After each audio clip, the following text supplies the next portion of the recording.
እንደተቸገረ የራሱ ነገር ላይ ማተኮር እንዳልቻለ የሚያሳይ ነገር ነው እንጂ የሚደንቅ ነገር አላየንም። ምክንያቱም አንድ ነብይ ነኝ ብሎ የተነሳ በየአካባቢው ዘይት ላይ ፎቶ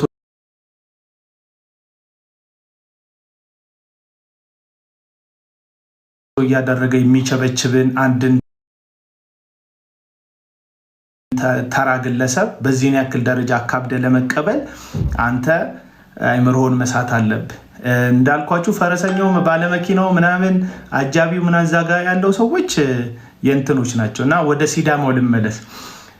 ሲዳማ አቀባበሉ ትክክል እንዳልነበረ የኢትዮጵያ ካውንስል የአብያተ ክርስቲያናት ካውንስል እዩ ጩፋ ላይ መግለጫ አውጥቶበት ነበረ። ፓስተር ጌቱ ነው ወጥቶ ይሄ ቅጣጣ አቀባበል ልክ አይደለም ብሎ መግለጫ የሰጠበት። ያንን ተከትሎ እዩ ጩፋ በለመደው ትዕቢተኛ አንደበቱ ምላሽ ሰጠ። አንተ ማነህ? ምንድነህ? እዛ ቅጥረኞች ምንም አታመጡ ምናምን የሚል ድንፋታ የተሞላበት ምላሽ ሰጠ። የእዩ ጩፋ ተከታዮች ሾርት ሚሞሪ ነው ያላቸው የሚከተሉት ግለሰቦች እና እንደዛ ሲል በቃ አንበሳ የኛ ማንንም አይሰማም የኛ ነብይ ምናምን አሉ። ወዲያውኑ ሳምንት 2 ሳምንት ሳይቆይ እዩ ጩፋ ስደተኛ ሆነ ወደ አውሮፓ የሄደበት ምክንያት ካውንስሉ ክስ ሊመሰርትበት እንደሆነ ስለሰማ ነው። እዩ ጩፋ ተሰዶ ሄደው ማለት ሄደው ለመዝናናት አይደለም ተሰዶ ነው ሄደው እና በዛ በተዝ የሚላችሁ ከሆነ ቪዲዮዎቹ ሁሉ አሉ። የነ ጳውሎስ የታሰሩበት ነው ይላል። እዛ ቱርክ ሄዶ ጀርመን ሄዶ የሆነ ነገር ነው ይላል። እንደዚህ ነው እንደዛ ነው እንደዚህ ነው እንደዛ ነው ይላል እና ጠላው ተታሰራል ይላል። አሁንስ አልታሰርኩም ብለን አሁንም እኮ የሆነ ትልቅዬ ሰፊ ቦታ እስር ይውላችሁ። 2 አይነት እስር አለ። የመጀመሪያው እስር ትልቁ ሀገር ውስጥ የምትታሰሩት እስር ነው። ሁለተኛው እስር ደግሞ ጠበብ ያለ እስር ቤት ውስጥ የምትታሰሩት እስር ነው። አሁን ነፃ የሆናችሁ ይመስላችኋል እንጂ ሁላችንም እስረኞች ነን። ኦልሞስት ሁላችንም እስረኞች ነን። ምንም እንትን መግደል ነው የሚያስፈራኝ እንጂ እኔ መታሰር አልፈራም። ሪያሊቲውን ነው የምነግራችሁ። አልፈራም። የሚያስፈራኝ ለእውነት አለመኖር ነው እንጂ ላመንኩበት ነገር የፈለኩትን መሆን አያስፈራኝም። እና ስደተኛ ሆኑት እዚያ ይላቸዋል። ያን ነገር ያደረገው ልክ አሁን ሄኖክ ጄፔስ ወደ አሜሪካ ፈርጥጧል። እንግዲህ ባለፈው በሰላሌ ህዝብ ላይ በተናገረው ንግግር እና የአባገዶችን እየላከ ነው። እስካሁን ድረስ ተቀባይነት ያገኝ ክሊር የሆነ ኢንፎርሜሽን የለኝም። እና ይሄ ሙዳቸው የታወቀ ነው። የሆነ ጥፋት ያጠፋሉ፣ ፈርጥጠው የሆነ አውሮፓ ሀገር ይደበቃሉ፣ ይመሽጋሉ። ከዛ በኋላ ምን ያደርጋሉ? ሽማግሌ ይልካሉ። እዩ ጩፋ ከካውንስሉ ጋር በነበረው ሰጣ ገባ ይህንን ያደረገ ወደ አውሮፓ ሸሸ። ከዛ ቪዲዮ እየቀረጸ ጳውሎስ የታሰረበት እንትን የታሰረበት ይላል። እኛ ጳውሎስ መታሰሩ እናውቃለን። በታሪክ ውስጥ አባቶች ለወንጌል ሲሉ በእሳት ውስጥ እንደሞቱ፣ በመጋዝ እንደተሰነጠቁ፣ በድንጋይ እንደተወገሩ ላመኑበት እምነት አንዳንዶች ከመቅደስ ላይ ተወርውረው እንደተፈጠፈጡ፣ ሌሎች በቀስት እንደተገደሉ የቤተ ክርስቲያን ታሪክም መጽሐፍ ቅዱስም ይመሰክርልናል። የእኛ አባቶች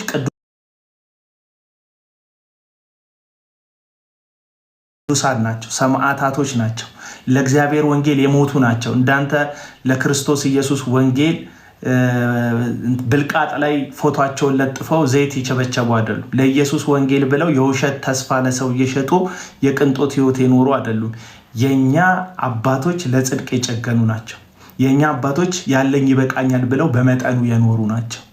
የኛ አባቶች በክርስቶስ የምናውቃቸው ሐዋርያ አበዎቹ የቤተ ክርስቲያን አባቶች በጣም ለጽድቅ የጀገኑ ናቸው። ድካም ይኖርባቸዋል። እንደ ሰው የራሳቸው ያለፉበት ወጣም የወረደም ነገር ሊኖራቸው ይችላል። የሞቱ ናቸው እና ተሰዶ ነበር እዩ ጩፋ።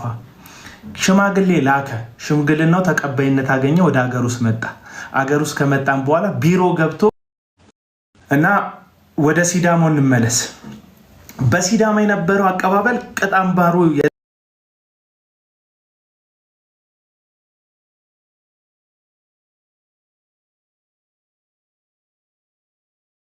እየጠፋ ትክክል ያልሆነ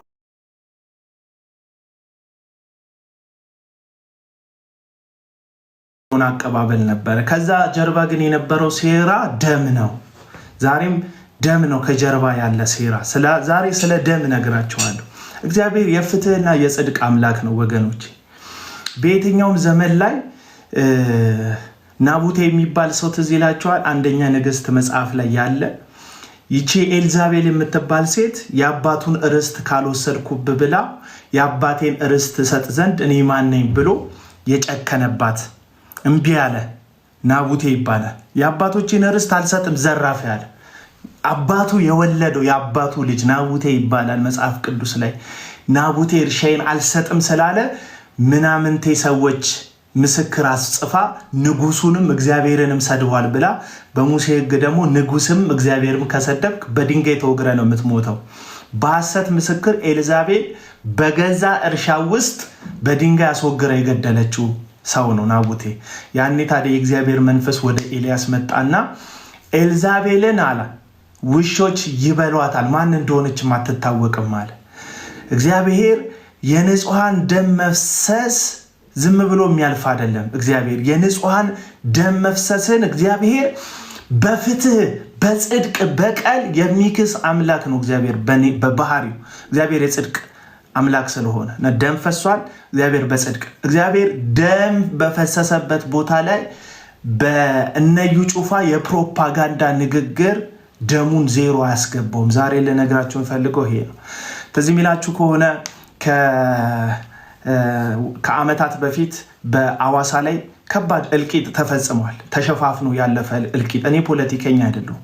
እኔ ልናገር የምፈልገው ላሰምር የምፈልገው የፖለቲካ ልሳን ሆኖ ስለሚያገለግለው ሐሰተኛው እዩ ጩፋ ነው።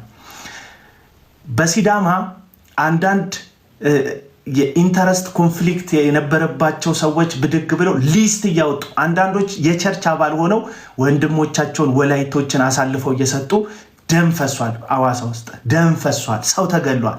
በብሔሩ ሰው ተገሏል። በብሔሩ ሰው ተቃጥሏል። በብሔሩ ሰው እየወጣ አስፋልት ላይ ደሙ ደመከልብ ሆኗል። ያንን ያደረጉ የቤተ ክርስቲያን ሰዎች አሉ። ያንን ያደረጉ ጎረምሶች አሉ። በሲዳማ ምድር ላይ ደም ያፈሰሱ እና ያንን የደም ካሳ እዩ ጩፋ ኮንፈረንስ አዘጋጀበት።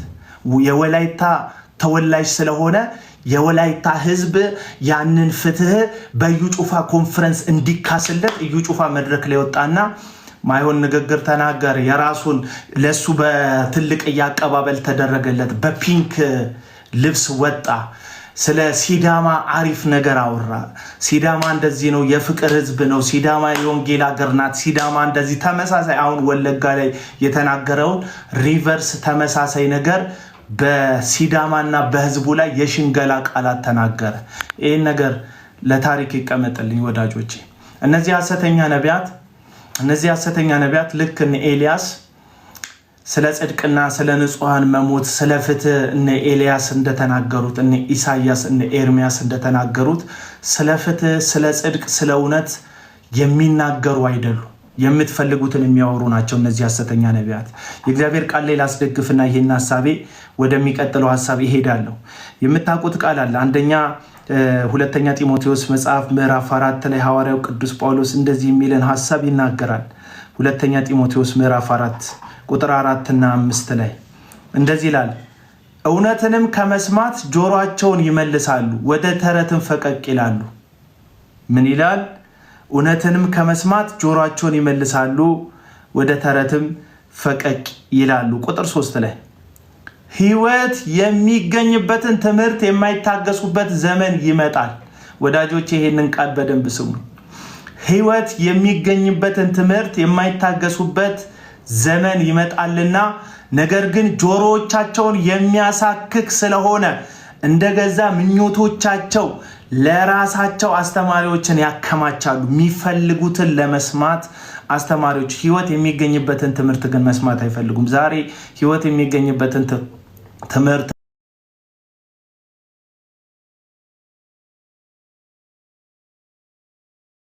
ተነግራቸዋለሁ። እግዚአብሔር የጽድቅና የፍትህ አምላክ ነው ወዳጆች። የሆነ ወጣት ደመከልብ አድርገ መንገድ ላይ አፍስሰህ የሆነን ሰው በግፍ ገለህ በዩ ጩፋ ንግግር ምትክሰው ህይወት የለም። የሚካስ የሚመጣ ጽድቅ የለም። እግዚአብሔር የጽድቅ አምላክ ነው። እግዚአብሔር ዳኛ ነው። እግዚአብሔር የፍትህ አምላክ ነው። ወዳጆች ኮሜንት ላይ ያላችሁ እውነትን የምትወዱ ሰዎች እግዚአብሔር የፍትህ አምላክ ነው ብላችሁ ጻፉ። እግዚአብሔር ጻድቅ ፈራጅ ነው ብላችሁ ጻፉ። የቱ ይመቻችኋል? እግዚአብሔር የፍትህ አምላክ ነው ብላችሁ ጻፉ፣ ወይም እግዚአብሔር ጻድቅ ፈራጅ ነው ብላችሁ ጻፉ። ሐዋሳ ላይ የብዙ የወላይታ ወጣቶች ደም ፈሷል። በኢትዮጵያ ታሪክ ውስጥ ጨለማ ቀን በሉት።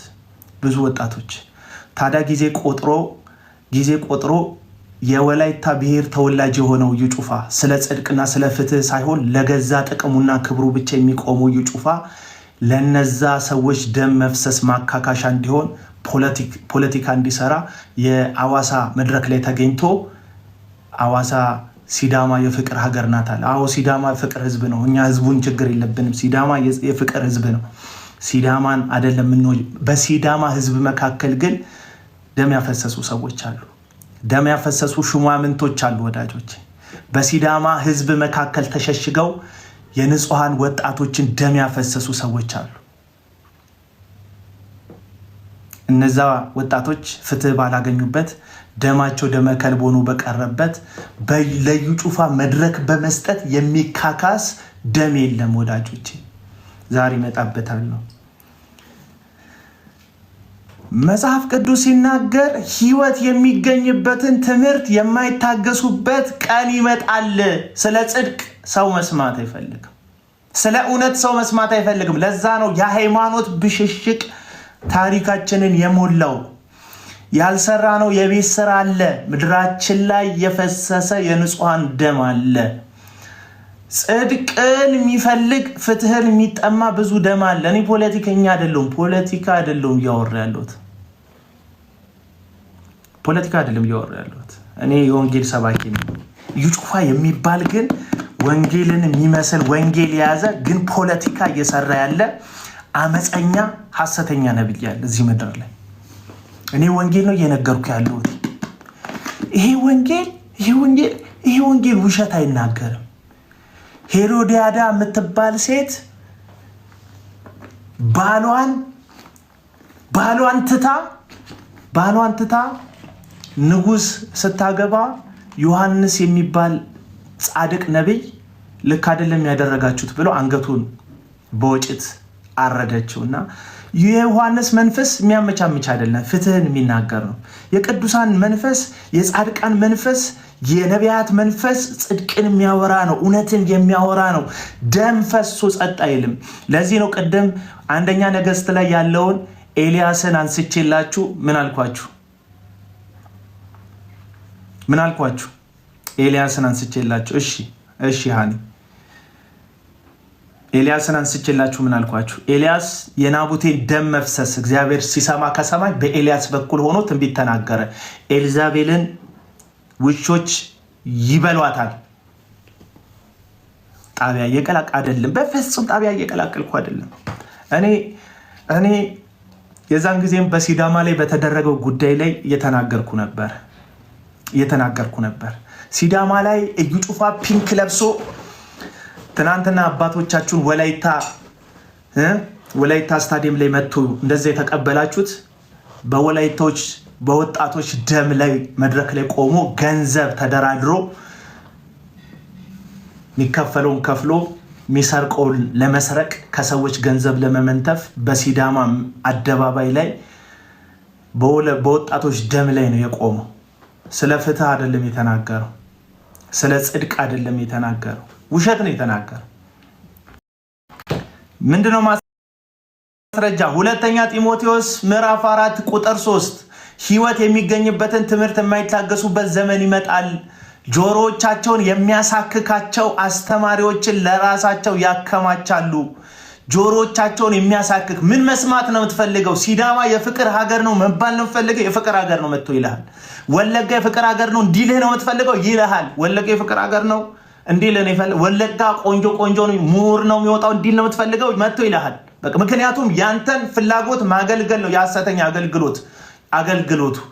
የሐሰተኛ ነቢያት አገልግሎታቸው ያንተን ምኞት ማገልገል ነው። ወለጋ ፍቅር ነው እንዲባል ከሆነ መስማት የምትፈልገው ወለጋ ፍቅር ነው ይሉሃል። ገንዘብ ማግኘት ከሆነ የምትፈልገው ድንገት ገንዘብ ይመጣልሃል ይለዋል። ትዳር ከሆነ የምትፈልገው እግዚአብሔር ትዳር ይሰጣል ይለዋል። ስደት ከሆነ የምትፈልገው እግዚአብሔር ወደ ውጭ እንድትሄድ አገሪቷን ከፍቶልሃል፣ መንገዱን አቀንቶልሃል ይላል። ምክንያቱም ሐሰተኞች የሰማዩን ሳይሆን ያንተን ፍላጎት ነው የሚያገለግሉት። ያንተን ፍላጎት በማገልገል ውስጥ ታዲያ የራሳቸውን ፍላጎት ያገለግላሉ። ውሸት ነው ወይ ይለኛል። እዩ ጩፋ ሲናገረው ውሸት ነው።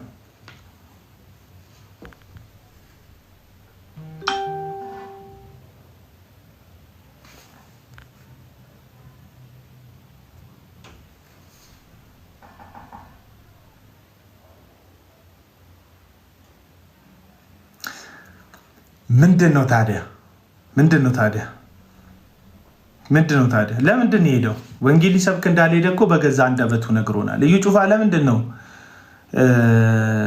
ሐዋሳ የሄደው? እንጠይቀው እስቲ።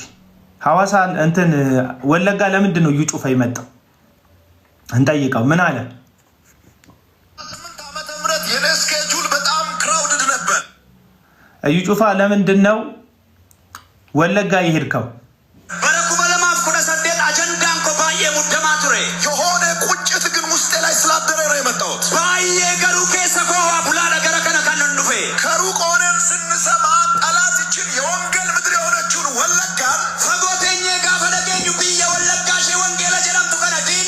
የጦርነት ምድር እንደሆነች ስሟን እያጠፋ ስለሆነ መግባት እንደማይቻል ከውስጧ መውጣት እንደማይቻል ስለሚወራ ገዳዮች ያሉባት ከተማ እንደሆነች ሲያወሩ ስለነበረ መግባት እንደሚቻል መውጣት እንደሚቻል ከብቼ ለማሳየት ነው የመጣሁት። ስለምንድን ነው የመጣሁት አለ? መግባትና መውጣት እንደሚቻል ለማሳየት፣ ወንጌል ለመስበክ አይደለም። አፍተሮል የሄድኩት እያለ ነው። እኔ ነኝ ያልኩት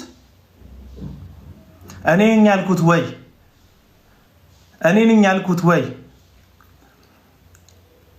እኔ አይደለሁም ያልኩት። ራሱ እዩ ጩፋ ለምን መጣው አለ?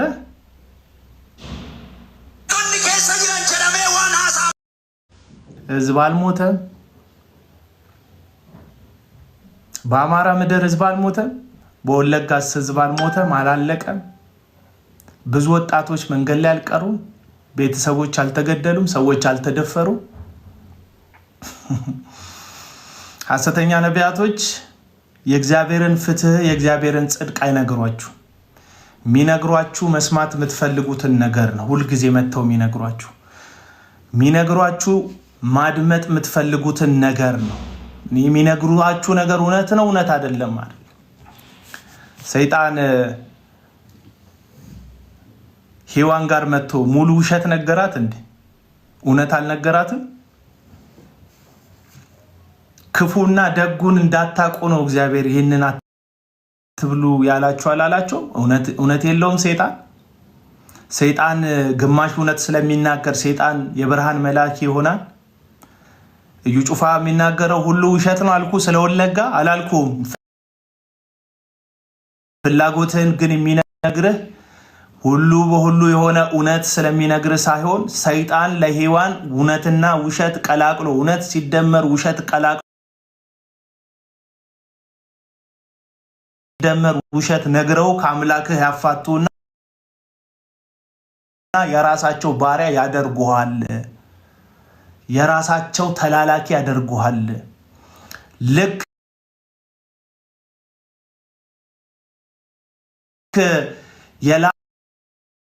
ነቢይ ፕሮፓጋንዳ ይሰራል እንዴ? ስለምንድን ነው ሐዋርያትን የላካቸው?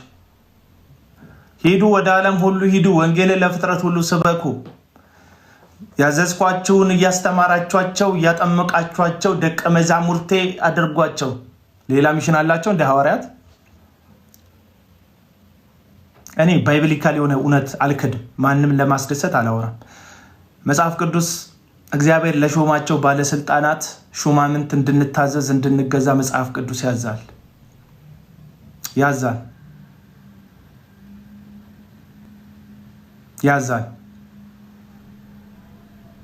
መጽሐፍ ቅዱስ ይዤ አመጽ እየቀሰቀስኩ አይደለም። በመጽሐፍ ቅዱስ እግዚአብሔር ለሾማቸው ባለስልጣናት እንድንታዘዝ እንድንገዛ ያዛል። አመጽ እየቀሰቀስኩ አይደለም። ይሄ የእግዚአብሔር ቃል ግን ስለ ፍትህ አምላክ ስለ እግዚአብሔር ያወራል። እግዚአብሔር የፍትህ አምላክ ስለሆነ የናቡቴ ደም በእርሻ ውስጥ ፈሶ አይቀርም። እውነተኛው ነቢይ ኤልያስ ደም ያፈሰሰች በሐሰተኛ ምስክሮች በኩል የናቡቴን ደም ያፈሰሰች ኤልዛቤል በእርሻ ውስጥ ደግሞ እሷም ደሟ እንደሚፈስ ማን እንደሆነች እስካትታወቅ ድረስ ፊቷ እንደሚበላሽ ተናግሯል። ትንቢቱም ተፈጽሟል። እግዚአብሔር የጽድቅ አምላክ ስለሆነ የእግዚአብሔር ሰው መጥምቁ ዮሐንስ ንጉሥ ቤት ፍትህ ሲጣመም ፍርድ ሲዛባ በድፍረት ተናግሯል። ለዛም ደግሞ አንገቱን በወጭት ተቆርጦ ተሰውቷል። ጽድቅ እውነትን ነው የሚናገረው። እዩ ጩፋ ሄዶ ምን አላቸው? ምን አላቸው? ወዳጆች ምን አላቸው? እዩ ጩፋ ሄዶ ለምን ትግራይ አትሄድም? ለምን ትግራይ አትሄድም? ለምን አማራ ክልል ሄዳ አሰብካቸው? ለምንድን ነው የማትሄደው እዛ?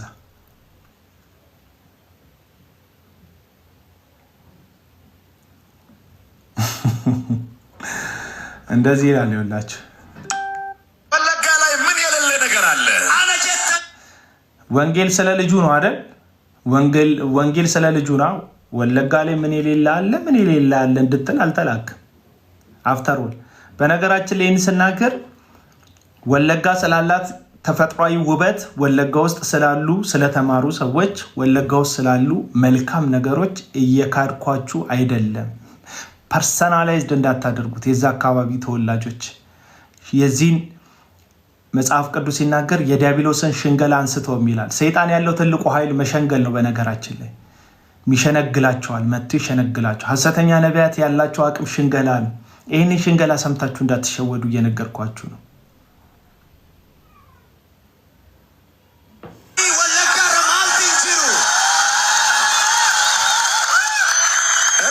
ይህ ህዝቡ የሚጮኸው ስለ ኢየሱስ ክርስቶስ ሰምቶ ሳይሆን ስለ ራሱ ሰምቶ ነው።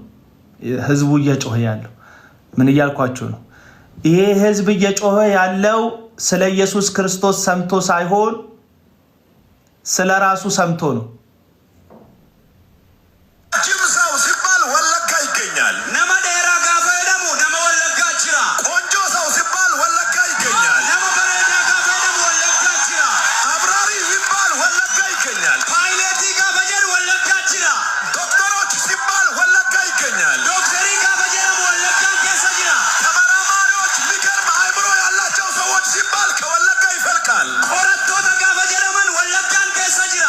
በጣም ብዙ ኃያላን ሲጠየቁ ከወለጋ ይባላል። ጀጀቦኒ ባየን ጋፈ መቃዳማን ለበ ወለጋ ራ ጀዳማ ወለጋ ወለጋ። ይህንኑ ተመሳሳይ ንግግር ስለ ወላይታ የተናገረውን ላሰማችሁ። ጠብቁኝ። እስከዛ ጂጂዬ ጥቅሱን ኮፒ አድርጊና ቀደም ህይወት የሚገኝበትን ትምህርት የማይታገሱበት ዘመን ይመጣል የሚለውን እንትን አድርጊልኝ፣ እላይ ፒን አድርጊልኝ።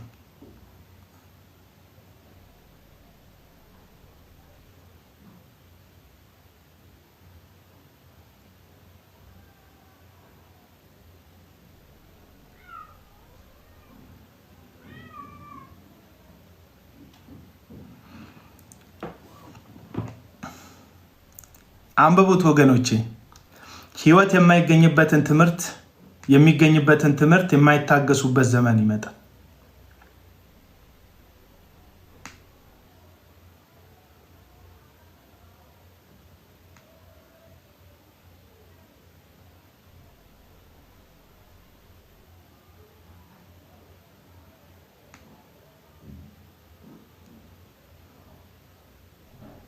እግዚአብሔር የፍትህ አምላክ ነው ብላችሁ ጻፉልኝ ወዳጆች። እናንተ እግዚአብሔር የፍትህ አምላክ ነው።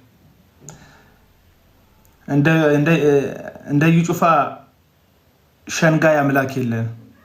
ችግሩ ምንድነው? እነግርሃለሁ። እየነገርኩ ነው ችግሩ።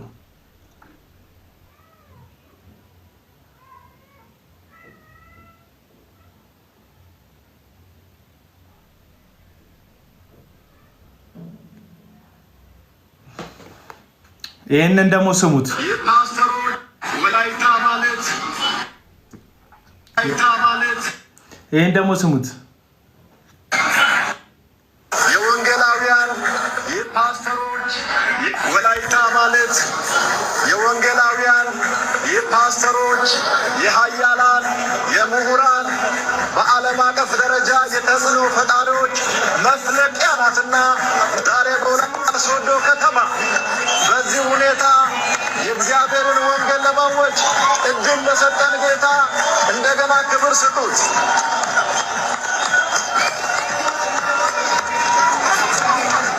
በዚህ አይነት አስገራሚ በሆነ ፍቅር ዌልካም ለማለት ወደ እኔ ለምን መልካም ተናገር አይደለም እያልኳቸው ያለሁት። የዚህ መልካም ንግግር መጨረሻው ምንድን ነው? ህይወት የሚገኝበትን ትምህርት የማይታገሱበት ዘመን ይመጣል። ነገር ግን ጆሮዎቻቸውን የሚያሳክክ ስለሆነ እንደገዛ ምኞቶቻቸው ለራሳቸው አስተማሪዎች ያከማቻሉ።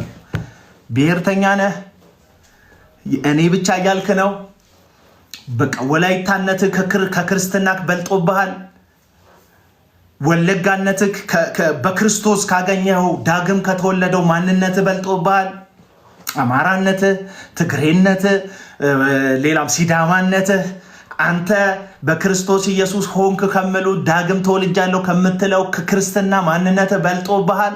ስለዚህ ያ የበለጠብህን ነገር እየኮረኮሩ ፍላጎትህን ጆሮክን የሚያሳክከውን ነገር ይነግሩሃል። ፍላጎትህን የምትፈልገው ምንድን ነው? ፍላጎትህን መስማት። ወለጋ የፍቅር ሀገር ነው ሲባል መስማት ስለሆነ የምትፈልገው እሱን ይነካኩልሃል። እሱን የሚነካኩልህ ለምንድን ነው? የፈለጉትን ለማግኘት ነው እያልኩ ነው። እሱን ከዛ ለዛ ነው ሁለተኛ ጴጥሮስ ላይ ያለውን ቃል ላንብብላችሁ። ሁለተኛ ጴጥሮስ ላይ ምዕራፍ 2 ቁጥር 18 ላይ ምን ይላል? ሁለተኛ ጴጥሮስ ምዕራፍ 2 ቁጥር 18 ላይ ለምን ራስን አታጠፋም ይለኝ። ጨራሽ እኔ ራሴ እኮ በጣም እኮ ህሊኔ ንጹህ የሆነ ሰው ነኝ። በጣም ደስተኛ ሰው ነኝ እኮ። ተናድጄ እኮ የሚመስል ተናደ ስለምታይ ነው። ቴንኪዩ ፒን አድርጊልኝ። ራሳቸው ከንቱና ከመጠን ይልቅ ታላቅ የሆነን ቃል ይናገራሉ። በስህተትም ከሚኖሩት አሁን የሚያመልጡትን በስጋ ሴሰኛ ምኞት ያታልላሉ። ይህ ሁለተኛ ጢሞቴዎስ ምዕራፍ 2 ስለ ሐሰተኞች የሚናገር ነው። ራሳቸው የጥፋት ባሪያ ሆነው አርነት ትወጣላችሁ እያሉ ተስፋ ይሰጧቸዋል። ሰው ለተሸነፈበት ለእርሱ ተገዝቶ ባሪያ ነውና። ራሳቸው የጥፋት ባሪያዎች ናቸው። ምን ይላቸዋል? አርነት ትወጣላችሁ እያሉ ተስፋ ይሰጧቸዋል። እነዚህ ሰዎች ምን አይነት ሰዎች ናቸው? ከንቱና ከመጠን ይልቅ ታላቅ የሆነን ቃል ይናገራሉ። በጣም ከአፋቸው የሚወጣው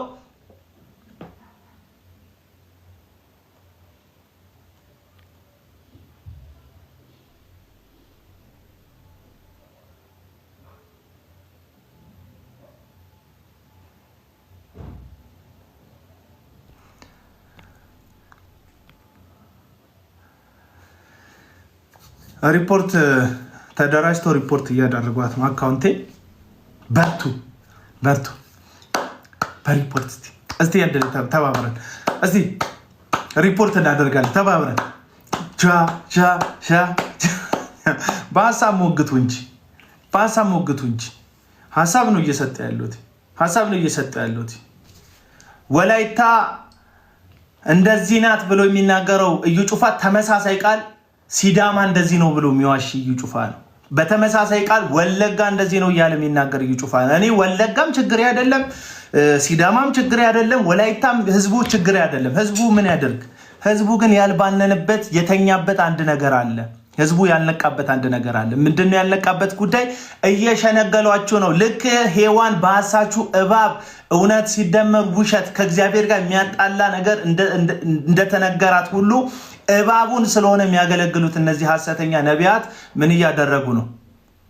እውነት ሲደመር ሐሰት እየነገሩ ከእግዚአብሔር ከአምላክ ጋር እያጣሉክ ነው። አለቀ በቃ። የሪያሊቲውን እናገር። ወለጋ ደም አልፈሰሰም እንደ ወገኖቼ? በሲዳማ ምድር የወጣቶች ደም አልፈሰሰም እንደ ወገኖቼ? እግዚአብሔር የጽድቅ አምላክ እንደሆነ አታምኑ? እግዚአብሔር ፍትህን እንደሚናገር ለፍትህ እንደሚቆም አታምኑ?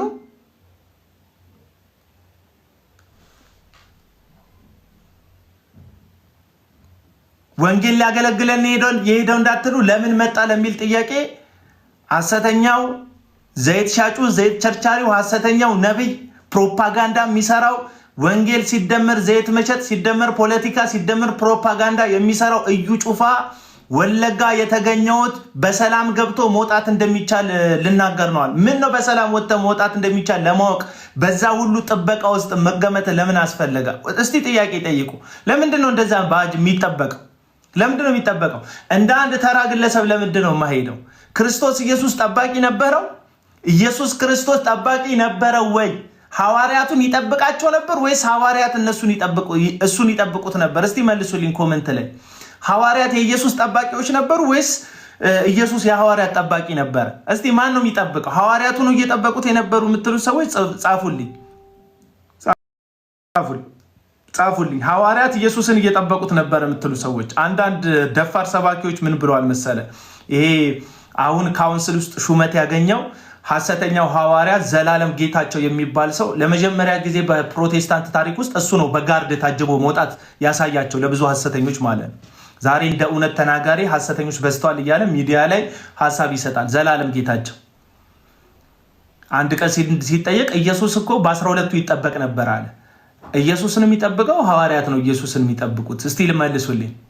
እኔ መጽሐፍ ቅዱስ ላይ ሳነብ ዮሐንስ ወንጌል ምዕራፍ 17 ላይ ኢየሱስ ክርስቶስ የመጨረሻውን ጸሎት ሲጸልይ አንተ የሰጠኸኝን እነዚህን ከጥፋት ልጅ በቀር ጠብቄ ለአንተ ሰጠዋል።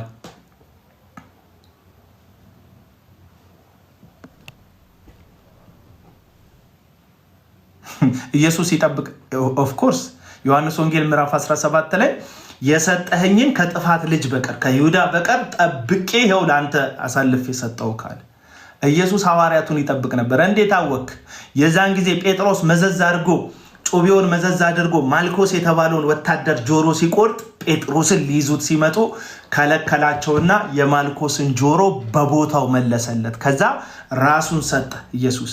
ማን ይያዝ ነበር? ኢየሱስ ዝም ቢል ጴጥሮስ ይታሰር ነበር። ጴጥሮስን ይዙት ነበር። በጆሮ ቆራጭነት ይከሰስ ነበር። ያው የብሉይ ኪዳን ሕግን ፈጽምበት ካሉ ጆሮ ቆርጧልና ጆሮውን ሊቆርጡበት ይችላሉ፣ ሕግ ስለሆነ ማለት ነው።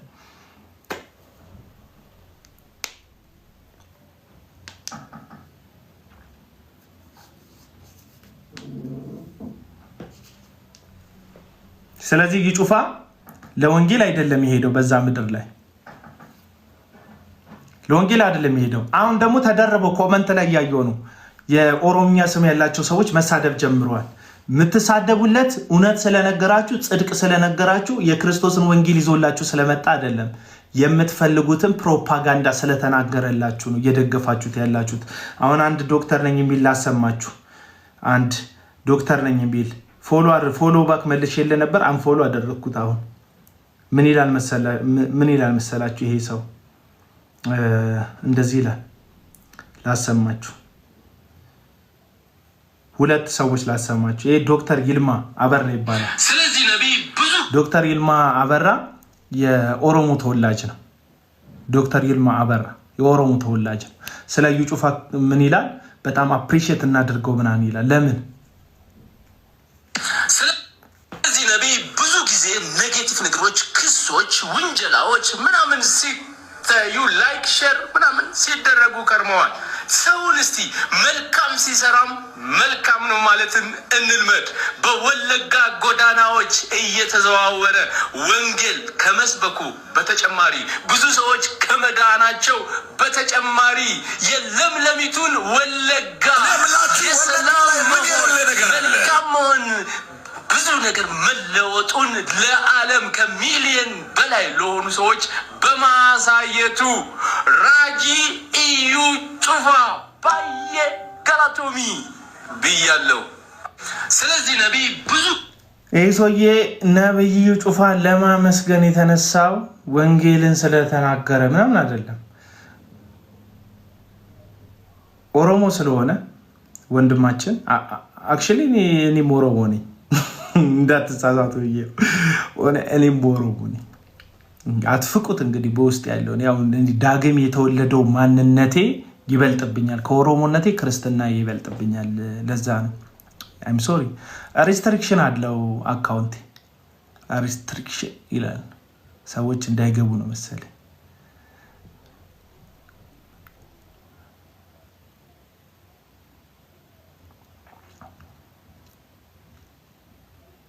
ከኦሮሞነቴ ግን ክርስትና ይበልጣል። አይበልጥም እንዴ? እነዚህ ሰዎች ግን ከክርስትናቸው ብሔራቸው ይበልጥባቸዋል። መብታቸው ነው። ለምን አስበለጣቸው አንልም። መብታቸው ነው። ብሔራቸው ስለሚበልጥባቸው ከዚህ በፊት የቃወሙት የነበረን ሰውዬ ፍላጎቶቻቸውን ቅድም እንደነገርኳችሁ ጆሮዎቻቸውን ያሳክካቸውን ነገር ይኮረኩርላቸዋል። የሚበላቸውን ነገር ያክላቸዋል። ስለሚያክላቸው ምን ያደርጋሉ? ይኮረኩሩታል። የቲክቶክ ሳይኑን ስጡኝ ከሰጣችሁኝ ወገኖች፣ የቲክቶክ ሳይኑን ስጡኝ እዚህ ጋር እንዲለቅልኝ ማለት ነው። ካልፈልጋችሁ ችግር የለው። የቲክቶክ ሳይኑን ስጡኝ። እየለመንኳችሁ አይደለም ማለት ነው። ካልፈለገም በእናንተ ፈቃድ ላይ ይህን ደግሞ ሰውዬ ስሙት። ወለጋ ላይ ምን የሌለ ነገር አለ?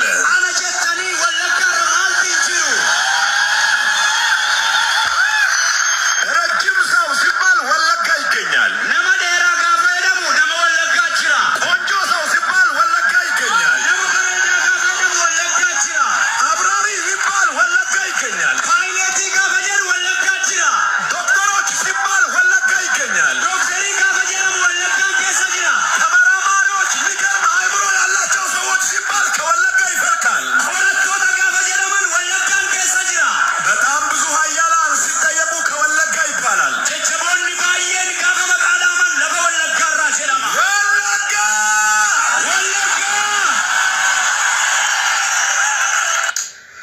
ይህንን ቪዲዮ ሼር፣ ኮፒ ሊንክ፣ ሪፖስት የማታደርግ ከሆነ አንተ እውነትም የወለጋ ጠላት ነህ። በድጋሚ ነው የምነግርህ፣ የወለጋ ጠላት ነህ።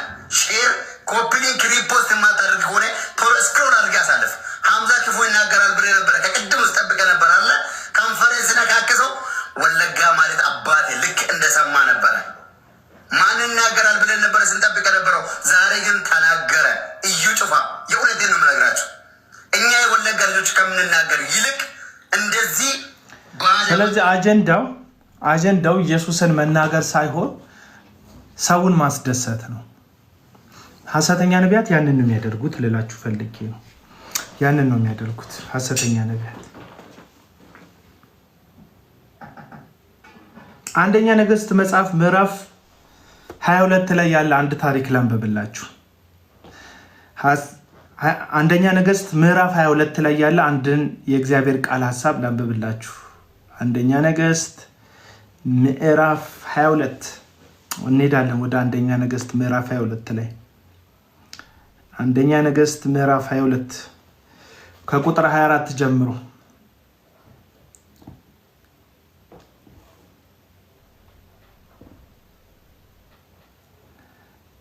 ከሙሉ ታሪኩን ላንብብላችሁ። ወደ ላይ 24 ነው የምትፈልገው። ሙሉ ታሪኩን ላንብብላችሁ።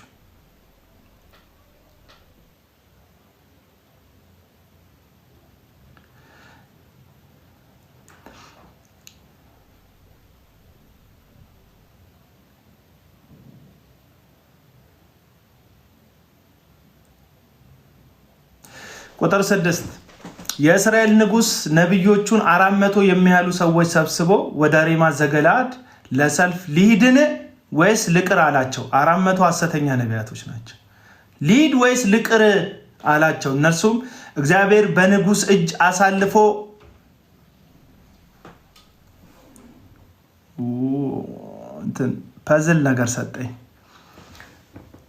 ፐዝል ነገር ሰጠኝ። እሺ የእስራኤል ንጉሥ ነቢያቶቹን 400 የሚያህሉ ሰብስቦ ወደ ሬማት ዘገለዓድ ለሰልፍ ልሂድን ወይስ ልቅር አላቸው። እነርሱም እግዚአብሔር በንጉሥ እጅ አሳልፎ ይሰጣታልና ውጣ አሉት።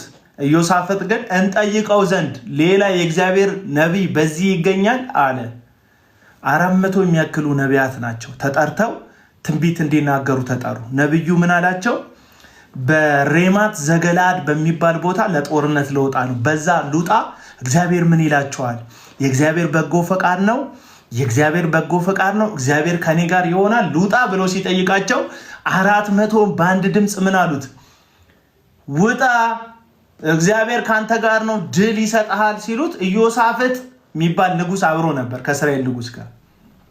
እንደዚህ አለ የይሁዳ ንጉሥ፣ እንደዚህ አለ እንጠይቀው ዘንድ ሌላ የእግዚአብሔር ነቢይ በዚህ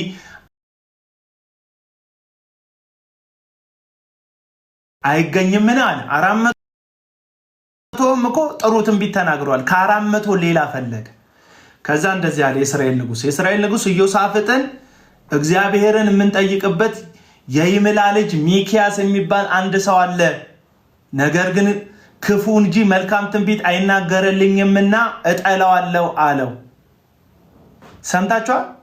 የይምላ ልጅ ሚልኪያስ የሚባል በእኛ በዚህ አለ፣ ሁሌ ሲነግረኝ ክፉ ትንቢት ስለሚነግረኝ እጠላዋለሁ። ሰዎች እውነት የሚነግራቸውን ሰው አይወዱም ወዳጆች። አሁን ምደብርህ እዚህ ውስጥ ያለ ይሄ ቃል ለራሴ ጥቅም እያዋልኩት አይደለም። አብዛኛውን ሰዎች ምደብርህ እውነት ስለምነግርህ ነው። ሪያሊቲውን ነው ምነግርህ። ምደብር የሚያንዘረዝር እንዲነ ስታይ የሚያጥወለውለ በቃ የሚያጥወለውለ ስደቦ የሚል እናት እንዴት ሆን ምናምን ያ ኮመንት ላይ የምጽፈው እውነት ስለሚመርህ ነው። እውነቴ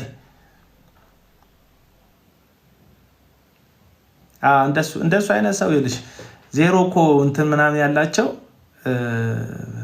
እንትን ብሎክ ብታደርጊያቸውን ጥሩ ነው። ዜሮ ፎሎወር ምናምን 10 ምናምን ፎሎወር ያዙ የምናውቃቸው ሰዎች ናቸው በፊክ አካውንት የሚመጡት። እሺ እጠላዋለሁ አለው። ኢዮሳፍጥ ንጉሱን እንዲህ አይበል አለ። የእስራኤል ንጉስ አንዱን ጃንደረባ ጠርቶ የይምላን ልጅ ሚክያስን ፈጥና አምጣ አለው። ይጠላዋል፣ ግን ኢዮሳፍጥ ስለፈለገው ጠራው አለው። ቁጥር 10 የእስራኤል ንጉስና የይሁዳ ንጉስ ኢዮሳፍጥ ልብሰ መንግስት ለብሰው በሰማሪያ በር መግቢያ አጠገብ በአደባባይ በዙፋኖቻቸው ላይ ተቀምጠው ነበረ። ነቢያቶቹ ሁሉ በፊታቸው ትንቢት ይናገሩ ነበረ። የከነዓን ልጅ ሴዴቅያስ የብረት ቀንዶችን ሰርቶ እግዚአብሔር እንዲህ ይላል እስኪጠፋ ድረስ በእነዚህ ሶርያውያንን ትወጋለህ አለ። ነቢያትም ሁሉ እግዚአብሔርን በንጉሥ እጅ አሳልፎ ይሰጣታልና ወደ ሬማት ዘገላድ ሂድ ተከናወን እያሉ እንዲህ ትንቢት ይናገሩ ነበረ። ሚክያስ ሊጠራ የሄደ መልእክተኛ እነሆ ነቢያት ሁሉ በአንድ አፍ ሆነው ለንጉሥ መልካም ይናገራሉ፣ ቃልህም እንደ ቃላቸው እንዲሆን መልካም እንድትናገር እለምንሃለሁ አለው። 400 ነቢያት እዛ አለ መልእክተኛው ሚልኪያስ ሄደው 400 ነቢያት እዛ ጥሩ ትንቢት የሚፈልገውን ንጉሥ የሚወደውን እየነገሩት ነው። አንተም ስትሄድ ጥሩ ተናገር እለምንሃለሁ፣ ጥሩ ተናገር ሚክያስ። አንተ ሁሌ መጥፎ ነው የምትነግረው ለንጉሱ። አሁን ዛሬ ግን ጥሩ እየተናገሩ ያሉ 400 ስላሉ አንተም እንደነሱ ጥሩ ነገር ንገረው ለንጉሱ ብሎ አፍ ውስጥ። አሁን የዘንድሮ ነቢያት እንደዚህ ነው። ሰው ነው አፋቸው ውስጥ የሚያስቀምጥባቸው ሀሳብ። ማግባት ፈልጋለሁ ካልከው ስለ ማግባት ጥሩ ነገር ይነግራል። ውጭ ሀገር መሄድ ፈልጋለሁ ካልከው ውጭ ሀገር ስለመሄድ ጥሩ ነገር ይነግራል። እንትን ትዳሬን መፍታት ፈልጋለሁ ካልከው እግዚአብሔር ሌላ በክብር ሲድር ያለው ይለዋል። ለምን? የእግዚአብሔር ነቢያት አይደሉም እነዚህ ሐሰተኛ ነቢያት፣ እዩ ጩፋን ጨምሮ ማለት ነው። የእግዚአብሔር ነቢያት አይደሉም። እስቲ ወንጌል ንገረን የምትሉ ሰዎች ከዚህ በላይ ወንጌል እንዴት እንደምነግርህ አላቅም። የእናንተ ወንጌል እኮ ምን መሰላችሁ? ለኦርቶዶክሳውያን ወንጌል አሁን ወደ ፕሮቴስታንት መወራወር፣ ለፕሮቴስታንት አሁን ወንጌል ወደ ኦርቶዶክሳውያንን መስደብ፣ ማንቋሸሽ። ሰሞኑን ደግሞ እንደዚህ ጭናችሁልኝ ሁሉ ቪዲዮ ሰርታችሁ እንትን በኤአይ እንደዚህ ታቦት አሸከማችሁኝ ታቦቴን ምናምን አስብላችሁኛል።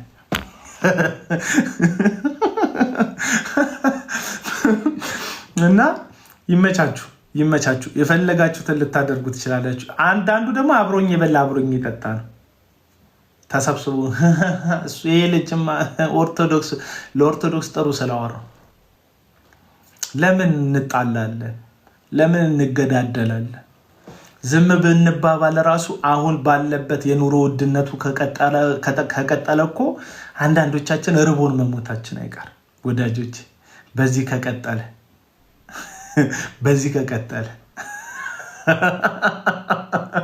ለምን እርስ በርስ እንገዳደላለን? ለምን እርስ በርስ እንጠላላለን? ኦርቶዶክስን ለምን ትጠላዋለህ? ኦርቶዶክሱስ ለምን ፕሮቴስታንቱን ትጠላዋለህ? በአንዳንድ እዚህ ባለጌ በሆኑ ቲክቶክ መተዳደሪያቸው በሆኑ ሰዎች ምክንያት ከዛ ያልፋል። ህዝብና ህዝብ መዋደድ አለበት፣ መፋቀር አለብን። ወንጌል አንተ የምትከተለውን እምነት እንዲያምንልህ ከሆነ የፈለግ አፍቅረው፣ ውደደው፣ ፍቅር ብቻ ስጠው። ከዛ በኋላ ወደ አንተ ይምጣ ከፈለግ፣ ምን ችግር አለ?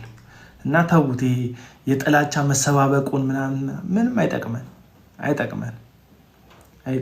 እና ቁጥር 12 ነቢያት ሁሉ እግዚአብሔር በንጉሥ እጅ አሳልፎ ይሰጣታልና ወደ ሬማት ዘገለዓድ ሂድ ተከናወን ይላሉ። ሚክያስንም ሊጠራ ሄደ መልእክተኛ፣ እነሆ ነቢያት ሁሉ በአንድ አፍ ሆነው ለንጉሥ መልካምን ይናገራሉ፣ ቃልህም እንደ ቃላቸው እንዲሆን መልካምም እንድትናገር እለምንሃለሁ አለው።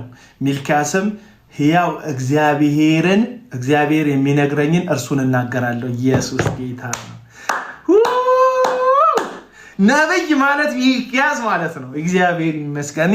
እንዴት ልቤ ሐሴት እንደሚያደርግ በዚህ ሰዓት ጌታ ኢየሱስ ምስክሬ ነው። እንዴት ሐሴት እግዚአብሔርን አለ። እውነተኛ ነብይ እንደው እግዚአብሔር የነገረኝን ብቻ እናገራለሁ። ፕሮፓጋንዳ አይደለም። እውነተኛ ነብይ ፕሮፓጋንዳ የምትፈልገውን አይደለም የሚነግርህ። እግዚአብሔር አምላኩ የሚፈልገውን የሰማዩ ጌታ የነገስታቱ ንጉስ የሁሉ ፈጣሪ መላእክትን የፈጠረ ሕያዋንን የፈጠረ ግዑዙን የፈጠረ ሁሉን ካለመኖር ወደ መኖር ያመጣ በሕያው ቃሉ በጥሪው ብቻ ሰማይ ሲል ሰማይ የመጣለት ምድር ሲል ምድር አቤት ያለው ባህራትን የፈጠረ የብሱን የብስ ያደረገ በውሃ ውስጥ ያሉትን ከውሃ ውጭ ያሉትን በአየር ላይ የሚበሩትን ሕያዋን ተንቀሳቃሽ ፍጥረታትን ሁሉ በገዛ ስልጣኑ የፈጠረ ከሱ በላይ ማንም የሌለ የነገስታት ንጉስ የጌቶች ጌታ የኃያላን ሁሉ ኃያል የሆነ ኢየሱስ ክርስቶስ የነገስታት ንጉስ እሱም ብቻ። እኔ በቃ 400 አንድ ላይ ስለዘላበዱ አይደለም። እውነተኝነት ብዛት አይደለም። እውነተኝነት አብሮ ማደም አይደለም። አንዳንዶች ይመስላችኋል ቪዲዮዎቻቸውን ብዙ ሰው ላይክ ስላደረገላቸው እውነት ይመስላቸው አይደለም። ብራዘር ብዙ ሰው ኮመንት ላይ ስለሰደበ ያስከው ውሸት እንዲመስል ሊያስመስል አይደለም። ብራዘር እውነት ከእውነተኛው አንፃር ነው የሚታየው፣ ከብዛት አንፃር አይደለም የሚታየው። ከብዛት አንፃር ቢሆንማ ብቻውን የቆመ የአባቱን ውድ ፍቃድ ሊፈጽም ራሱን አሳልፎ ሊሰጥ ያለ ኢየሱስ እኮ ብዙ ድምጽ ነው ይሰቀል ያለው። ምን ያህል ይሰቀላል? የተሰበሰበው ህዝብ ሁሉ ኢየሱስን ይሰቀላል። እና ትክክለኝነትን እንዴት በብዛት ታያዋለ? እውነት ራሱ ኢየሱስ ነው እንጂ ይሰቀል የሚሉት የውሸት ድምጾች እኮ አይደሉም። እውነት ራሱ ክርስቶስ ነው። አለቅ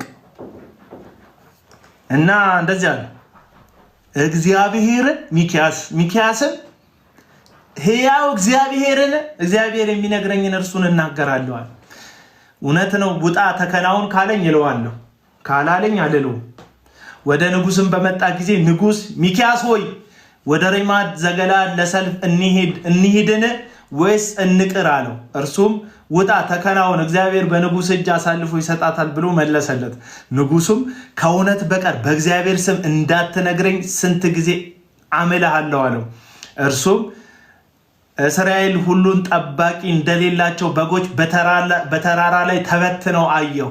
እግዚአብሔርም ለነዚያ ጌታ የላቸው፣ እያንዳንዱን በሰላም ወደ ቤቱ ይመለስ አለ ብሎ ተናገረ። የእስራኤል ንጉስ ኢዮሳፍጥን ክፉ እንጂ መልካም እንዳይናገር አላልኩምን አለው።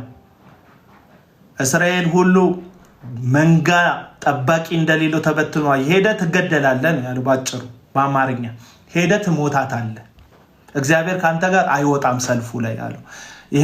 ይሄው አለ ለኢዮሳፍጥ የእስራኤል ንጉስ ለይሁዳ ንጉስ እንደዚህ አለው። ይሄው ክፉ እንጂ መልካም አይናገርም አላልኩም አለው።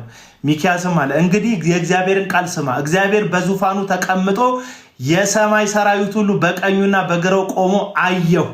እግዚአብሔርም ወጥቶ በሬማ ዘገለዓድ ይወድቅ ዘንድ አክዓብን የሚያሳስት ማን ነው አለ። አንዱም እንዲህ ያለ ነገር ነው፣ ሌላውም እንዲህ ያለ ነገር ነው ተናገረ። መንፈስም ወጣ፣ እግዚአብሔርን ፊት ቆመ። እኔ አሳስታለሁ አለ። እግዚአብሔርም በምን አለ? እርሱም ወጥቼ በነቢያቶቹ ሁሉ አፍ ሐሰትን መንፈስ እሆናለሁ አለ። እግዚአብሔርም ማሳሳትን ታሳስተዋለህ፣ ይሆንልሃልም፣ ውጣ እንዲህም አድርግ አለ። አሁንም እነሆ እግዚአብሔር በእነዚህ ነቢያት ሁሉ አፍ ሐሰትን መንፈስ አድርጓል። እግዚአብሔርም በላይ ክፉ ተናግሮብሃል። የከነዓናም ልጅ ሴዴቅያስ ቀረበ፣ ሚክያስንም ጉንጭ በጥፊ መታውና አንተን ሲናገር የእግዚአብሔር መንፈስ በምን መንገድ ከእኔ አለፈ አለ። አንድ ሐሰተኛ ነቢይ መጣ። ምንድነው የምትለው ካላችሁኝ፣ እያልኩ ያለሁት 400 ሐሰተኛ ነቢያት ንጉስ የሚፈልገውን ነው የሚናገሩት። አንድ ሚክያስ ነው እውነት የሚናገረው እያልኳችሁ ነው። ስለዚህ ወደ እዩ ጩፋ እንመለስ። እዩ ጩፋ ወለጋ ሄደው ወንጌል ሊሰራ ነው አይደለም፣ ፖለቲካ ፕሮፓጋንዳ ሊሰራ ነው። በዚህ ማን ደስ አለው? በዚህ ደስ ያላቸው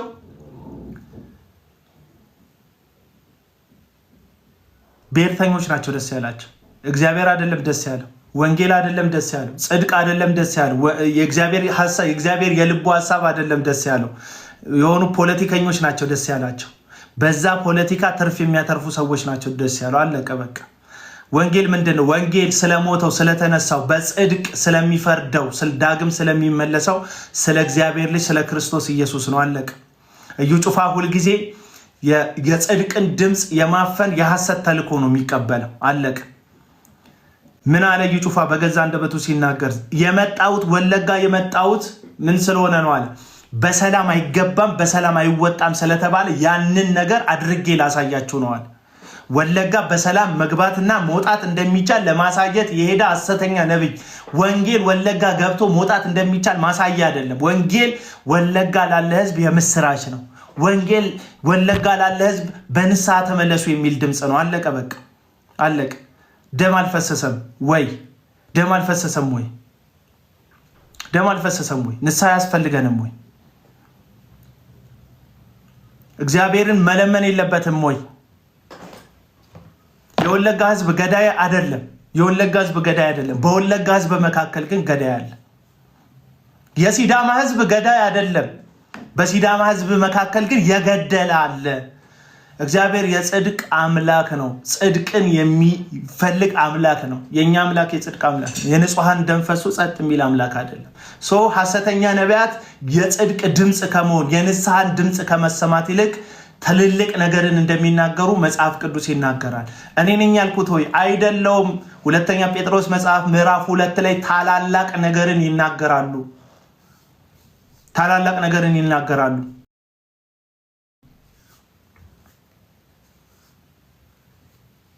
ህዝቡን ነፃ ትወጣለህ ይሉታል። ራሳቸው ግን ነፃ አልወጡም፣ ባሮች ናቸው ይላል መጽሐፍ ቅዱስ። ህዝቡን ነፃ ትወጣለህ፣ የውሸት ተስፋ ይመግቡታል ይህንን ምስኪን ህዝብ። አለቀ በቃ። ሲዳማ ላይ ስለፈሰሰው የንጹሃን ደም ለእዩ ጩፋ ለወላይታ ህዝብ ካሳ እንዲሆን መድረክ ነው የተሰጠው። መድረክ ተሰጠው ለእዩ ጩፋ።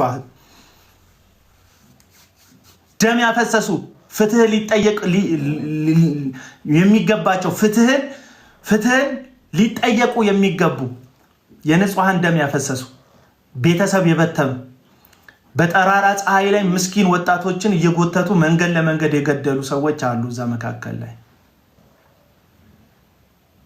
ህዝብ ገዳይ ሆኖ አያውቅም ወዳጆች። ህዝብ ገዳይ ሆኖ አያውቅም። እንዳትሳሳቱ፣ ህዝብ ገዳይ ሆኖ አያውቅም። የወለጋ ህዝብ ገዳይ አይደለም። በመካከሉ ግን የሚገሉ አሉ። መካከል ላይ ሁሉ አሉ። የሲዳማ ህዝብ ገዳይ ሆኖ አያውቅም። በሲዳማ ህዝብ መካከል ግን የገደሉ አሉ። መጠየቅ ያለባቸው አሉ። ፍትህን መጠየቅ ያለባቸው አሉ። ምክንያቱም የንጹሃን ደም ወደ እግዚአብሔር ለፍትህ ይጮሃል። ደሙ ይጣራል። እግዚአብሔር የፍትህ አምላክ ነው። በመልኩ የፈጠረው ሕያው አድርጎ የፈጠረው ሰው ሲሞት ዝም አይልም እግዚአብሔር። እነ እዩ ጩፋ የሐሰት መልእክተኞች ናቸው። እባብ ለዛች ለሔዋን ለሴቷ እግዚአብሔር ክፉና ደጉን እንዳታውቁ ነው ይህንን ፍሬ እንዳትበሉ ያለው ብሎ ውሸትና እውነትን ቀላቅሎ ነገራቸው። እውነት ነው። ክፉና ደግ የሚያሳውቅ ዛፍ እኮ ነው። ክፉና ደግን ያሳውቃል ዛፉ። ሰይጣን ውሸት ተናገረ እንዴ? አልተናገረም እኮ እሱ ጋር እንደ አምላክ እንዳትሆኑ ነው አላችሁ። ያ ውሸት ነው።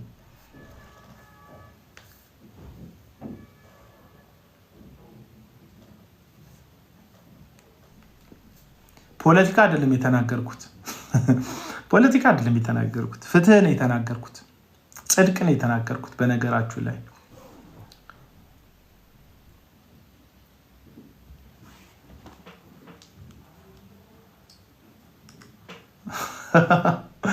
ይሄ ወንጌል የሚሆንበትን እስቲ ምክንያት ንገሩኝ። ወለጋ ላይ ምን የሌለ ነገር አለ? አነጀተኒ ወለጋ ረማልቲ እንጂሩ ረጅም ሰው ሲባል ወለጋ ይገኛል። ነመ ዴራ ጋፈ ደሙ ነመ ወለጋ ጅራ። ቆንጆ ሰው ሲባል ወለጋ ይገኛል። ነመ በሬዳ ጋፈ ደሙ ወለጋ ጅራ። አብራሪ ሲባል ወለጋ ይገኛል። ፓይሌቲ ጋፈ ጀር ወለጋ ጅራ። ዶክተሮች ሲባል ወለጋ ይገኛል። ዶክተሪ ጋፈ ጀር ወለጋ ከሰ ጅራ። ተመራማሪዎች የሚገርም አእምሮ ያላቸው ሰዎች ሲባል ከወለጋ ይፈልቃል። ኮረቶተ ጋፈ ጀረመን ወለጋን ከሰ ጅራ። በጣም ብዙ ሀያላን ሲጠየቁ ከወለጋ ይባላል። ጀጀቦኒ ባየን ጋፈ መቃዳማን ለፈ ወለጋ ራ ጀዳማ። ይሄ እናንተ መስማት የምትፈልጉት እንጂ ወንጌል አይደለም። ይሄ ወንጌል አይደለም። ቆንጆ ሰው ኬንያም ይገኛል፣ ደቡብ አፍሪካም፣ ህንድም ይገኛል፣ አሜሪካም ይገኛል። የተማረ ሰው ጣሊያን ይገኛል፣ ህንድ ይገኛል፣ ኢንዶኔዥያ ይገኛል። አውሮፕላን የሚያበርሰው ዓለም ሁሉ ላይ አለ። እውነቱን ልንገራቸው፣ የተለየ ነገር የተለየ መልእክት የለም። ወንጌል ኃጢአተኛውን ሰው ስለ ጽድቅ ስለሞተለት፣ ስለ ኃጢአት ስለሞተለት ስለ ክርስቶስ ኢየሱስ ነው እንጂ ስለ ወለጋ ረዥምነት፣ ስለ ወለጋ ቁመተ ዛላነት፣ ውበት፣ አፍንጫ ሰልካካነት፣ ከንፈረ ቀጭንነት ማውራት አይደለም። ይሄንን ያወራው አንድ ፖለቲከኛ ቢሆን ምንም አንልም ነበር።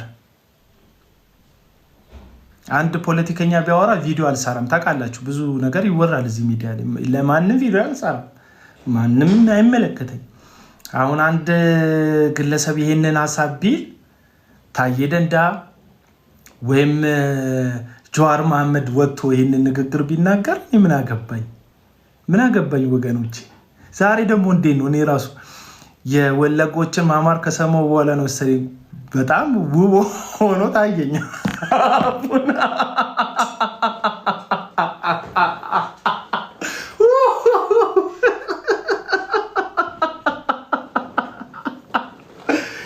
እግዚአብሔር ሆይ፣ ጌታ ኢየሱስ ሆይ፣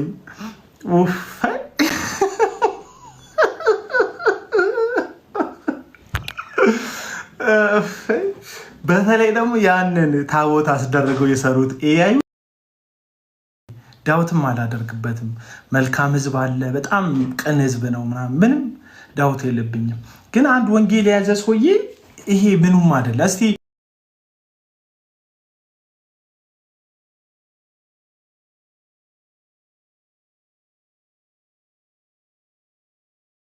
እስቲ የሮሜ መልእክት ላይ የሮም ሰዎችን ቁንጅና ጳውሎስ የተናገረበትን ምዕራፍ ንገሩኝ ወገኖች። እስቲ እኔም ላደርግ ሲል ሂድ አንተና ገንዘብ እጥፋ።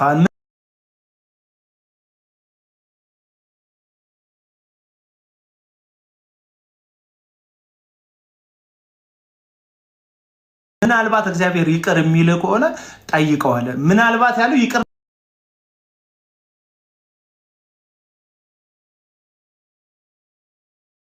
ላይለው ይችላል ነው የጴጥሮስ ፍርሃት። እግዚአብሔር ይቅር ላይ ይችላል። ምናልባት ግን ይቅር ካለክ ጠይቀው። እግዚአብሔር እዚህ ጋር ጴጥሮስ ላማልድህ ሁሉ አላለው። ሂድና ጠይቀው። ምክንያቱም የእግዚአብሔርን ስጦታ በገንዘብ መግዛት ፈልጋል። አለቀ።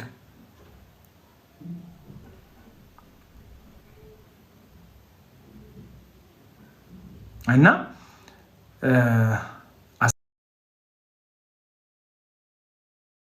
አስገባኝ እስቲ ናገር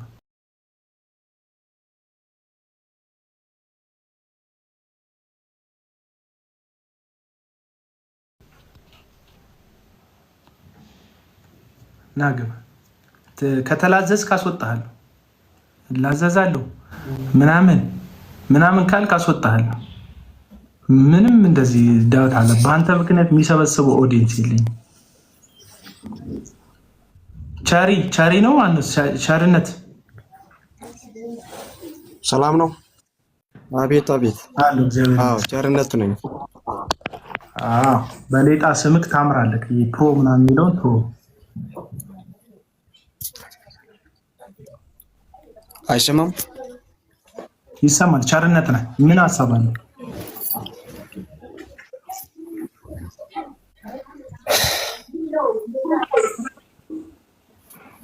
ምን ሀሳብ አለ? ኔትወርክ ነው መሰለኝ። አሁን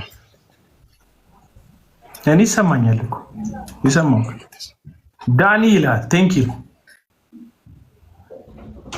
ፋሚሊውን እቺ ፕላሷን እየተጫናችሁ ምንም እንትን እቺ ፕላሷን እየተጫናችሁ ቤተሰቡ እቺ የልብ ቅርጿን እላይ ያለችው አልሰማም አልሰማም ስትል ይሰማችኋል ወገኖች?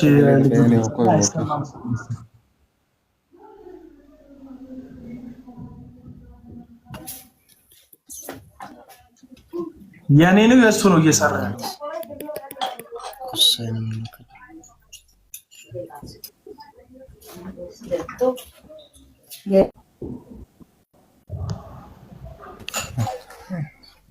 በቃ አስተካክል ኔትወርክን ብራዘር። እዛ የምትጸልዩበት ተራራ ላይ ተገባ በቃ።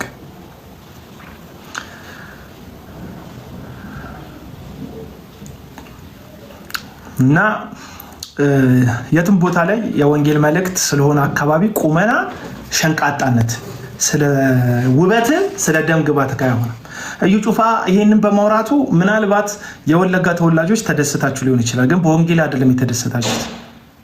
መስማት የምትፈልጉትን ሰምታችሁ ነው የተደሰታችሁት። መስማት የምትፈልጉትን ሰምታችሁ ነው። መስማት የምትፈልጉትን ደግሞ የሚነግሯችሁ አንደኛው ሐሰተኞች ናቸው። መስማት የምትፈልጉትን ነው የሚነግሯችሁ ሐሰተኞች። ቀደም ምን አልኳችሁ? ሁለተኛ ጢሞቴዎስ ምዕራፍ 4 ቁጥር 3 ላይ እውነትን መስማት የማይታገሱበት ዘመን ይመጣል ይለና ጆሮዎቻቸውን የሚያሳክካቸውን ምን ይሰማሉ? ሐሰቱን ይሰማሉ። አለቅ ጆሮዎቻቸውን የሚያሳክክ ስለሆነ የገዛ ምኞቶቻቸውን የሚነግሯቸውን ሐሰተኛ አስተማሪዎችን ይሾማሉ። አሁን እዩ ጩፋ እግዚአብሔር ሹሞት ሳይሆን ምኞቶቻችሁን መስማት የምትፈልጉ ሰዎች ሹማችሁት ነው ነብይ ያደረጋችሁት። ከዚህ በፊት በሐሰት እግር አስረዝም ያለው ይል ነበረ። የሐሰተኛ ገንዘብ በተአምራት የሰው አካውንት ውስጥ እከታለው ይል ነበረ። አይ ቲንክ የወለጋ ምድር አልተመቸውም። ከዚህ በፊት ቅጥቅጥ ሙሉ ዊልቸር የያዙ ሚሊዮን አጋንንት አለብኝ የሚሉ የክፍያ ሰይጣኖችን ይዞር ነበረ። አሁን ግን አልቻለም። በቃ ወለጋ ለዚህ ጉዳይ አልተመቸችው። የወለጋ ምድር በቃ ለምን እንደምትሸወዱ አላቅ። ትርኢት ለምን ማየት እንደምትወዱ አላቅ።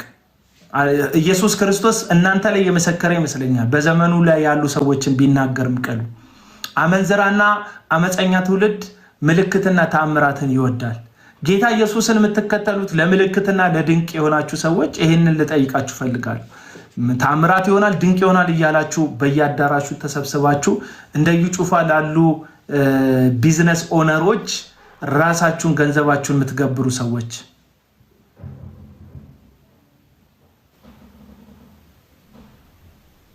አለቅ። እኔ እያሳቃችሁኝ ነው ክርስቲያኖች።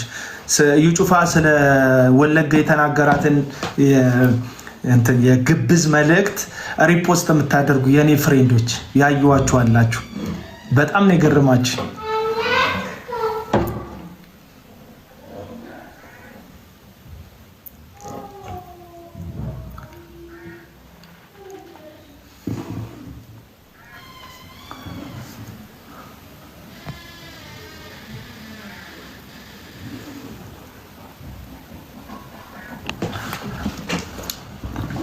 እዚህ የጻፍኩት አንድ ጥቅስ ነበር። ኤርሚያስ ምዕራፍ 5 ቁጥር 31 ኤርሚያስ ምዕራፍ 5 ቁጥር 31 የእግዚአብሔር ቃል ነው ዳኛችን መቼ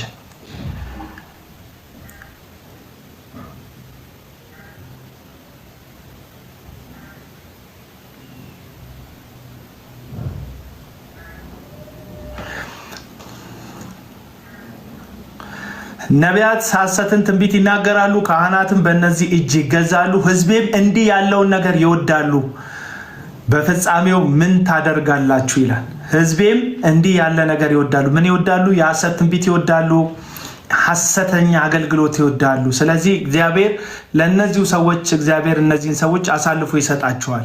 ምናልባት የኢትዮጵያ ሕዝብ በወለጋ ያለው ሕዝብ በደቡብ ያለው በሲዳማ ያለው በሃዲያ ያለው በወላይታ ያለው የኢትዮጵያ ማህበረሰብ ምናልባት የሐሰት ትንቢትን ከመወደዳችሁ የተነሳ እግዚአብሔር ለነዚህ ሐሰተኛ ነቢያት አሳልፏችሁ ሰጥቶ እንዳይሆን በምህረትና በእግዚአብሔርን በመፍራት በመንቀጥቀጥ ንስሐ በመግባት እንድትመለሱ ይህንን ጥሪ ያስተላልፋለሁ። እንደ ህዝብ የሳትንበት ይህ ማለት ሁላችሁም ስታችኋል፣ ሁላችሁም እነዚህን ሰዎች ተቀብላችኋል ማለት አይደለም። ግልጽ ነው።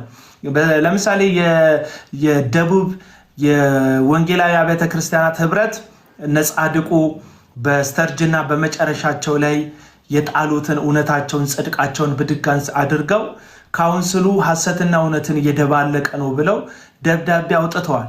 አሁንም ስቲል እስካሁን ድረስ በደቡብ ኢትዮጵያ ውስጥ ለጽድቅና ለእውነት የሚሟገቱ ሰዎች መኖራቸው ተስፋ የሚያጨር ነው። የኢትዮጵያ ወንጌላውያን ነገር ትንሽዬ ጥቅጥቅ ያለ ጨለማ ቤት ውስጥ በሽንቁር ቀዳዳ ውስጥ የምትገባ ብርሃን ካለ ተስፋ አለ ማለት ነው። ሙሉ ለሙሉ ቢያንስ ጨለማ አይደለም።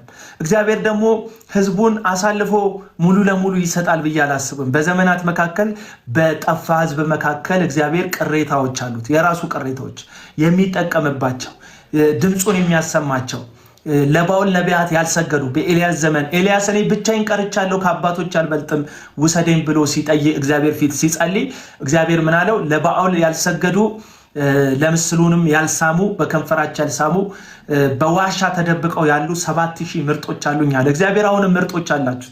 አሁን ጥያቄ የማቀርበው ለወንዶችና ለሴቶች የእግዚአብሔር ምርጥ ናችሁ ወይስ የየጩፋ ምርጦች ናችሁ እናንተ? የእግዚአብሔር ምርጦች ናችሁ ወይስ የዮናታን አክሊሉ ምርጦች ናችሁ እናንተ? የእግዚአብሔር ምርጦች ናችሁ ወይስ የታምራት ታረቀኝ ምርጦች ናችሁ እናንተ?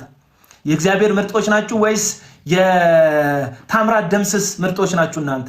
የእግዚአብሔር ምርጦች ናችሁ ወይስ የሐሰተኛ አስተማሪዎች የነ ዘላለም የነ ዮሐንስ ግርማ የነሱ ምርጦች ናችሁ? የእግዚአብሔር ምርጦች ለእግዚአብሔር ሐሳብ ብቻ ማንነታቸውን የሚሰጡ ህይወታቸውን አሳልፈው የሚሰጡ እግዚአብሔርን የሚፈሩ ከእግዚአብሔር ሌላ ማንንም ለመስማት ጆሮዎቻቸውን የማይከፍቱ ናቸው የእግዚአብሔር ምርጦች። አረ ማስተዋል ይስጥ ይላሉ። ጥያቄ ነው የጠየኩ። የእግዚአብሔር ምርጥ ነህ? የግለሰብ ምርጥ ነህ? ግለሰብ ተከታይ ነህ ወይስ እግዚአብሔርን ተከታይ ነህ? እግዚአብሔር ተከታይና ግለሰብ ተከታይ የመሆንን አንድ ምልክት ልንገርህ። የግለሰብ ተከታይ ስትሆን ለግለሰቡ ነው የምትቆምለት። ቢሳሳት ከሱ አጠገብ ነህ፣ ቢወድቅ ከሱ አጠገብ ነህ። ህዝብን ቢበላ ቢያታልል ቢያርድ ከሱ አጠገብ ነህ። የሰው ትዳር ቢያፈርስ ከሱ አጠገብ ነህ። የሰው ተከታይ ስትሆን፣ የእግዚአብሔር ተከታይ ስትሆን ቃሉ ነው ሚዛንህ። ነገሮችን የምትመዝነው ከእግዚአብሔር ከሚያይበት አይን ተነስተ ነው የምትመዝነው። እግዚአብሔር የመበለቲቱን መበዝበዝ፣ የምስኪኖችን መውደቅ፣ የባለትዳሮችን ፍቺ፣ የሆነ ሰውዬ ቢዝነስን ኪሳራ እግዚአብሔር አይፈልግም። አቤል አንዳንዴ ትክክለኞችን ስትነካ የእናንተ ትክክለኛ መመዘኛ ምንድን ነው? የኔ ስህተተኞች መመዘኛቸው የእግዚአብሔር ቃል ነው። ተፈተነው ወድቀዋል፣ ተጋብተዋል። ብርሃን ከጨለማ ጋር ሙሽራና ሚዜ ነኝ እያለ ነው። ብርሃንና ጨለማ በዚህ ሰዓት ላይ በእርግጥ ብርሃንና ጨለማ እኮ አይጋቡም። ልክ ነኝ የሚሉ ሰዎች ማን ያልሳተ አለ? በኢትዮጵያ ወንጌላውያን ታሪክ እኮ ሁሉም ስቷል።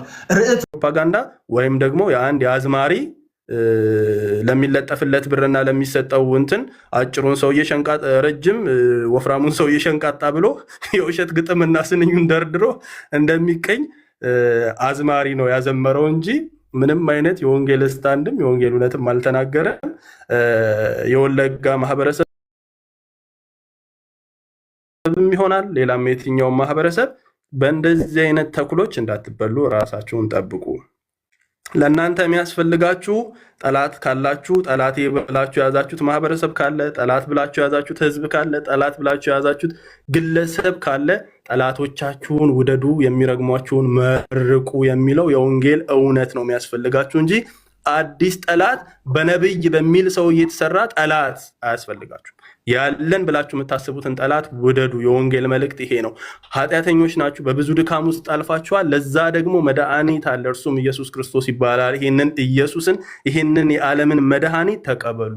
ይሄ ነው የወንጌል ዓላማ። አጥርታችሁ ማየት ያለባችሁ። ማንም መጥቶ የፖለቲካ አጀንዳ ላያችሁ ላይ እንዲያራግፍ መፍቀድ የለባችሁም። አቤላ የተባረክ። ይህንኑ እኮ ነው ደግሞ እንኳን ተናገር፣ ቆንጆ ነገር ነው። ይህንኑ ነው እኮ የተናገረው ወላይታን ባለ ጊዜ ገባ። ይህንኑ ሲዳማ ሄዶ የተናገረው ገባ። ፍላጎትን መኮርኮር የሐሰተኞች ምልክት እንደሆነ ከእግዚአብሔርም ቃል አጣቅሼ ነገር እኔ አሁን ዩጩፋን እንደመመለስ እኮ አይደለም። ዩጩፋ ተኩላ ነው ብዬ ነው ማምነው። ተኩላ ደግሞ በጸሎት ብዛት በግ አይሆንም። ይሄ ፕሪንሲፕል ብትጸልይበት ተኩላ በቃ ተኩላ ነው መልሶ። በቃ ባትጸልይበት ደግሞ በግም ምንም እንትን የለውም፣ ማተር አያደርግም። ያሁን በጸሎት ሐሰተኛ በጸሎት ይለወጣል ምናምን የምትሉ የራሳችሁን ትምህርት የፈጠራችሁ ሰዎች አንድ መጽሐፍ ቅዱሳዊ ማስረጃዎች የላችሁም። ሐሰተኛ የትም ቦታ ላይ ይለወጣሉ የሚል ትምህርት የለም። የተሳሳቱ ሰዎች ኦፍኮርስ ይመለሳሉ። የተሳሳቱ የሚያስቱ ሰዎች በቋሚነት የሐሳችነት ውስጥ የገቡ ሰዎች እስከ ሞት ጆሹዋ አልተመለሰም። እስከ ሞት ነው የሄደው። ሐሰተኛ እንደዚህ ነው፣ እስከ ሞት ነው የሚጸኑት ስህተታቸውን ይዘው። ምክንያቱም የሚያገለግሉት ዴቭልን እንደሆነ መጽሐፍ ቅዱስ ይናገራል። እሱን ጥቅስ ላንብብላችሁ። ሁለተኛ ቆሮንቶስ ላይ ያለውን ቃል ላንብብላችሁ። እኔ መጽሐፍ ቅዱስ ላይ አሁን ወንጌል አሰብክ ምናምን ብላችሁ የምትበጣጠሱም ሰዎች ስላላችሁ ያን ያህል አይጠቅማችሁ መበጣጠሱ። ወንጌል አትሰብክም ምናምን ለምትሉ ሰዎች ስላላችሁ ነው። እንደዚህ ይላል።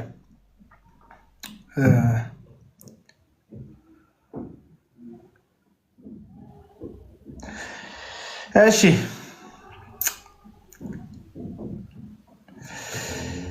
እንደነዚህ ያሉ ሰዎች ክርስቶስ ሐዋርያት እንዲመስሉ ራሳቸውን እየለወጡ ውሸተኞች ሐዋርያቶች ይላሉ። ሁለተኛ ቆሮንቶስ ምዕራፍ 11 ቁጥር 13 ማነበው። እንደነዚህ ያሉ ሰዎች የክርስቶስ ሐዋርያት እንዲመስሉ ራሳቸውን እየለወጡ ውሸተኞች ሐዋርያት፣ ተንኮለኞች ሰራተኞች ናቸው። ይህም ድንቅ አይደለም። አይገረማችሁም እያለ ያሉ ጳውሎስ። ይህም ድንቅ አይደለም።